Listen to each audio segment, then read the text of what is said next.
Picture this. You wake up on damp stone. The air smells like old iron, wet cloth, and something sharper. Blood and oil, maybe, though you do not know whose. Light cuts in from above, thin and cold as a blade. You try to sit up, but the stiff linen of your shift clings to your back where sweat, or fear, or both, has soaked through. Outside, somewhere close, a hammer strikes iron. Again and again. The sound is rhythmic, merciless, but it is not blacksmiths at work. They are building your scaffold. You are Anne Boleyn, queen no longer, sister no longer, wife no longer. Now just a prisoner, awaiting execution for crimes you never confessed and perhaps never committed. Betrayed by the very man who once rewrote heaven and earth just to claim your body and your womb. Soon they will come to shave your neck, so the French sword may find its mark cleanly, and soon your eyes will see the faces of those who cheered your rise, now turned away like shutters in a storm. But before the axe, before the silence, there is this last cruel morning, a morning full of breath and terror. What brought you here was not simply a man's love or a woman's ambition.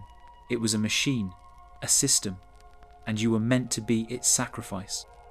Before we journey into these forgotten tales of survival and suffering, if you enjoy uncovering the hidden truths of history, please consider liking this video and hitting that subscribe button for more content like this. And please comment below to let me know where you're listening from. I find it incredible that we're exploring these ancient stories together from different parts of the world, connected across time and space by our shared curiosity about the past. To understand Anne Boleyn, we must first understand where she comes from. She is born into privilege, but not royalty, sometime around the year 1501. Her father, Thomas Boleyn, is an ambitious diplomat. Her mother, Elizabeth Howard, is noble by blood. They raise their daughter not as a mere ornament, but as a political instrument, polished and sharpened for the game of power that plays out in the courts of Europe. Anne grows up in the lavish courts of the Netherlands and then France. There she learns to dance, to speak French like silk, to read scripture, to flirt with wit sharp enough to slice. Unlike many English girls, she is educated in the humanist tradition, surrounded by courtiers who quote Erasmus and praise chastity while groping beneath the tablecloth. You watch her from behind your eyes, feel the rustle of fine silk on her skin, the almond oil in her hair, the pressure of every gaze on her rising bosom. She is noticed, she is desired. But most of all, she is calculated. She is groomed not just for marriage, but for alliance. When she returns to England, she is not the quiet girl her family remembers. She is fire, she is wit, she is foreign and mysterious, with dark eyes and a quick tongue. And she catches the attention of Henry Percy, heir to the powerful Northumberland line. They fall into something like love, but love is not permitted without a king's permission. And the king is watching her now, too. Henry VIII is not yet swollen with gout or guilt. He is golden and burning with appetite. At first he wants her as a mistress, as he had her sister Mary before, but Anne refuses, not openly. She withdraws, she withholds. She teases the king with glimpses of what he cannot have, and in doing so, she becomes a puzzle he must solve, a fortress he must conquer. Years pass. The king begins the process that will shatter Christendom. He will cast off his wife, Queen Catherine, a Spanish princess and mother of his only living daughter. He will defy the Pope. He will declare himself head of the Church of England. All this because Anne will not lie with him unless he makes her queen. What happens next is not romance. It is revolution masquerading as desire. It is policy dressed in pearls and perfumed parchment. Anne becomes queen, in the year 1533. Her coronation is grand, her belly already swelling with the child Henry believes must be his longed-for son. But the child is a girl, Elizabeth. Henry begins to cool. Anne begins to harden. She lashes out at rivals.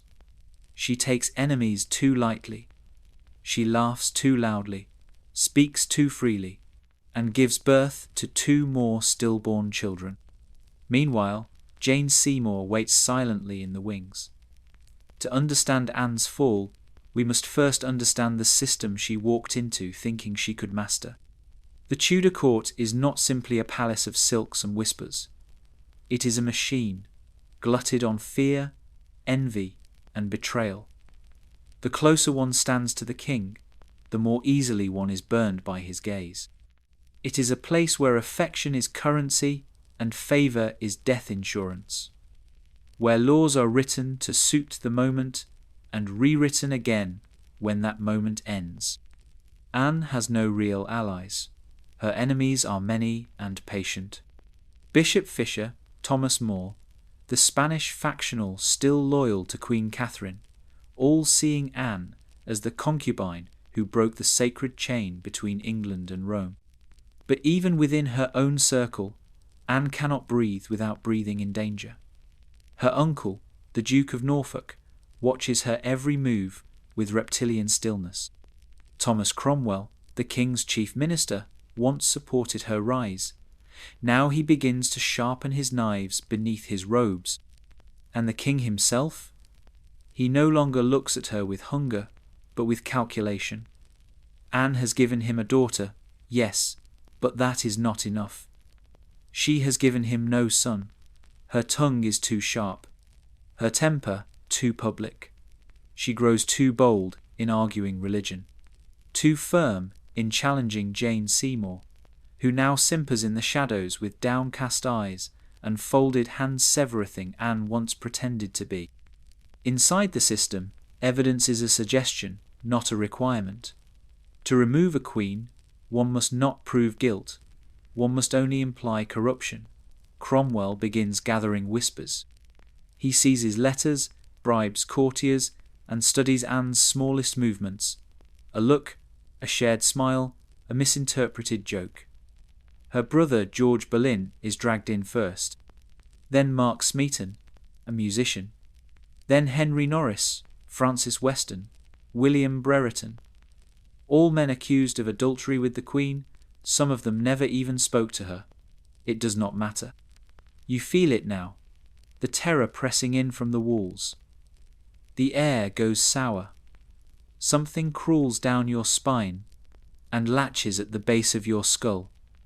You are Anne. You are not merely disfavoured. You are hunted. Every word, every glance becomes treason. The people who once kissed your hand now step back in fear, as though your skin carries infection. You try to hold your head high, but the eyes watching you no longer reflect admiration, only pity and dread. She is arrested on the 1st of May, 1536. The charges are treason, adultery, incest. She is taken to the Tower in daylight, but the streets are quiet. No cheering. No stones, just silence. That hurts more than rage. In the Tower, she breaks in fragments. Some days she laughs wildly, declaring her innocence. Other days she whispers psalms. Her jailers report she speaks to herself at night, reliving conversations that never happened. She clings to her faith, but even prayer turns slippery in her hands. Her body, once so powerful, is now a tool of accusation. Her womb, once royal property, is now criminal evidence. The worst betrayal comes from her brother. George is accused of sleeping with her. There is no proof. The court is a performance, not a trial. Anne watches the faces of the jurors, many of whom owe Cromwell favours or fear Henry's wrath. The guilty verdict is inevitable. Sentencing follows like thunder after lightning. Execution, By sword, not the axe, a small mercy. Anne knows what this means. The French swordsman is fast, precise. He has been summoned specially, not for her comfort, for Henry's conscience. A cleaner death, fewer screams, less guilt. But her soul is already flayed. What remains is not a queen, not a traitor, not a woman.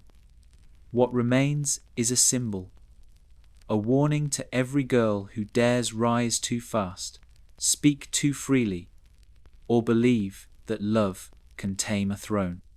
She was meant to be the vessel, a womb wrapped in velvet, a woman elevated to serve one function, bear a male heir. Her intellect, her wit, her reformist zeal that made her magnetic in pursuit became repellent in possession. Once the crown was placed on her head, the system began counting down to the moment it would remove it again. The court functioned on spectacle and survival. Justice was less a concept than a performance, dictated by royal appetite and executed by bureaucrats who'd long traded their souls for silk and pensions. Thomas Cromwell was one such man, clever, calculating, able to sense when the wind had changed. He'd once helped Anne dismantle Catherine's throne. Now he would dismantle hers to preserve his own. Cromwell knew how to build a narrative. Anne's court was vibrant, yes, but dangerously independent. She surrounded herself with men who admired her mind, not just her body. To Cromwell, that was not courtly elegance, it was breeding ground for sedition. The charges he constructed were grotesque, not in content, but in plausibility. Incest, orgies, conspiracies with poets and gentlemen. The image painted was not just of a lustful queen, but of a woman out of control, a woman who thought she could act as a man. The court played its part well.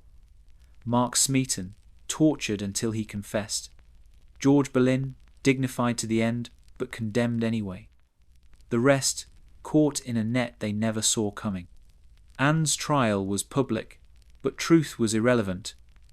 Every seat in the gallery was filled with eyes trained not on justice, but obedience. Inside the tower, Anne began to fray. Her speech remained sharp, but her eyes told another story. Guards reported her lips moved constantly.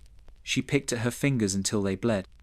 She sang hymns, then broke down midway through the verses. She began questioning what was real. "Did I say that?" she asked one night. "Or did they?" You, as her, begin to lose the edge between memory and dream. Each stone in the tower feels colder than the last. Your body trembles even when the sun shines. You are not yet dead, but already buried. Despite this, Anne attempts resistance in the only ways left to her. She maintains her innocence publicly. She holds her head high at her sham trial. She refuses to confess, even when promised mercy. She becomes almost defiant in her faith, insisting that her soul will face God clean. This becomes her final weapon, not survival, but moral clarity. In a system where no one tells the truth, Anne decides that she will. Yet the system is expert at silencing women who refuse to be manageable. She clutches her faith as tightly as she once clutched her ambitions. God becomes her last audience. She writes letters. She prays aloud. She tells her ladies, "Never shall I condemn my soul to eternal damnation for telling a lie." But even this resolve flickers. On some nights, she begs the darkness for a second chance, promising to be silent, obedient, humble. On others, she rages. "I was queen," she whispers to no one. "I was queen." There are rumours that the king visits Jane Seymour in secret while Anne awaits her execution, that they discuss fabrics for the wedding, that the ring has already been commissioned. For Anne, this is the final degradation. She is not even allowed the dignity of an ending. Among the women attending her in the tower are Lady Kingston and her own childhood nurse, now old and half-blind. They try to comfort her, but they, too, are watched. Their smallest kindnesses reported. Anne trusts no one. One of her ladies hears her whisper, "They are waiting for me to break, but I will not let them see it." And yet she does. Not fully, not in public, but in those final nights her dreams are filled with blood. She speaks of her daughter, Elizabeth, over and over. "Tell her," she says to the wall, "that I loved her, that I died because I could not be small." The institution did not merely punish Anne Boleyn, it consumed her, not only in body, but in reputation. Her name was poisoned, her memory twisted into cautionary tale. In the years to come, she would be mocked in plays, painted with 6 fingers, cast as temptress, witch, or whore. A woman who dared to be something more than a vessel, and even in death she would remain useful to the systemas, a ghost warning all others to keep their heads bowed. What followed her conviction was not justice, but choreography. Anne's death is not just the end of a queen.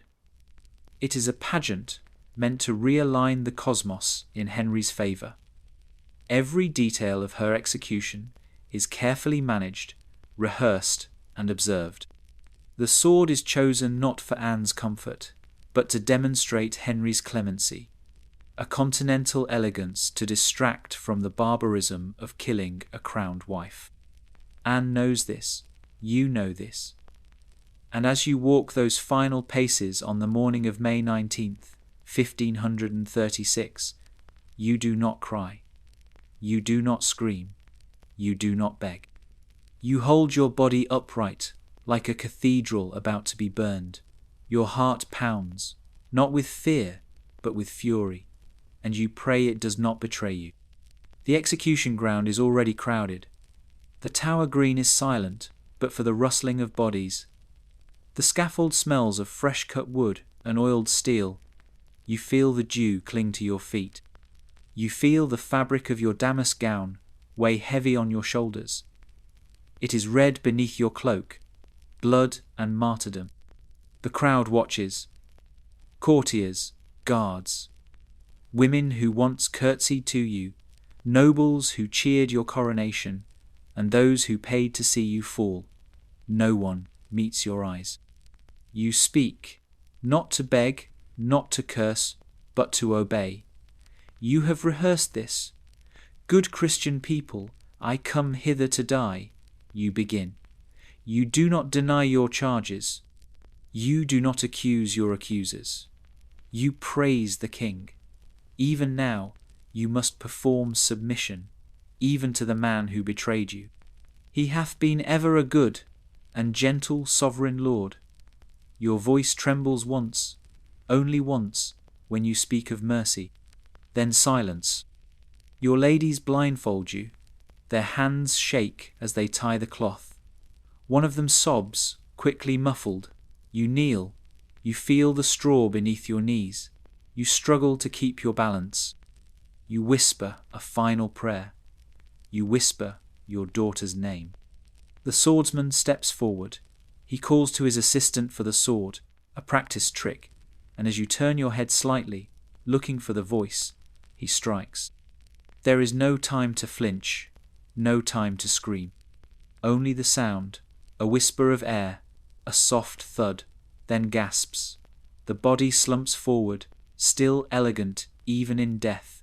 The blood spreads fast, warm and steaming in the morning air. The crowd does not cheer. It disperses in silence like smoke after fire. Anne's head is placed in a straw-filled basket. Her body is buried in an arrow chest. No ceremony, no coffin, no tomb. She is erased with precision. But what happened here does not vanish. With her death, Henry clears the path for Jane Seymour. She marries him less than 2 weeks later. The court pretends relief, but something has shifted. Everyone understands now. The crown is not protection. It is a target. Queens are not wives. They are gambits, and no one is safe. The court becomes colder. Women grow quieter. Ambition becomes a risk no longer worth taking. Mothers begin to warn their daughters, do not speak too freely, do not rise too high, do not let the king notice you. Anne's execution sends a shiver through Europe. Foreign courts murmur at Henry's brutality. Rome sees it as proof of English corruption. Reformers fear a backslide. Conservatives celebrate her fall as divine judgment. But the people, the common folk, many of them, begin to whisper of ghosts in the tower. And Elizabeth, her daughter, only a toddler when Anne dies, she is declared illegitimate, a bastard. Her mother's name becomes a shadow she must live beneath. And yet, that child will grow, will endure, will rise. The system that crushed Anne tried to erase her, but in doing so it planted a seed far stronger than any king could predict. What lingered after Anne's death was not mourning, it was silence. The tower was scrubbed, the scaffold dismantled, the blood-soaked straw burned. Within days, Anne's name was erased from royal prayer books, her portraits taken down, her initials chiselled out of stone. Henry moved swiftly, marrying Jane Seymour just 11 days after the execution. The court adjusted, smiled, bowed, pretended not to remember. For the system, it was a victory, efficient, legal, clean. But for the women who watched, for the daughters of England, a shadow had been cast. The lesson was clear. A woman could rise, yes, but only so far. And once she stepped outside her rollons, she spoke too loudly, loved too visibly, miscarried too often. She became expendable, replaceable, punishable. Anne's immediate legacy was humiliation. Her child, Elizabeth, was stripped of her royal status, declared a bastard, denied her place in the line of succession. She grew up without her mother's name on her lips, only stories shaped by fear, gossip, and political necessity. And yet, over time, the fire that tried to consume Anne's legacy could not hold its shape. What began as an execution became transformation. Elizabeth Tudor would one day take the throne, not as a pawn, not as a bride, but as a queen who never married, never bowed to a man, and ruled for 44 years. Anne's daughter would become Gloriana, the Virgin Queen, the ruler who oversaw the English Renaissance, defeated the Spanish Armada, and redefined monarchy itself. Anne's execution was meant to be erasure. Instead, it became origin. We must understand what that means. Anne Boleyn was not just a woman destroyed by patriarchy. She was a woman who exposed it. Her fall revealed the savage heart of a system dressed in jewels and prayer. Her silence, enforced at sword point, spoke louder than sermons.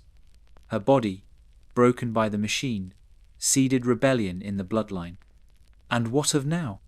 You do not live in Tudor England. But systems still exist. They still reward women for obedience, then punish them for influence. Still blame ambition, still erase the inconvenient, still use softness as justification for cruelty. Anne's story is not just history, it is prophecy. The tower stands, the scaffold rotted, but the machinery, that cold machinery, still turns. So remember her, not just for how she died, but for how hard she fought to live,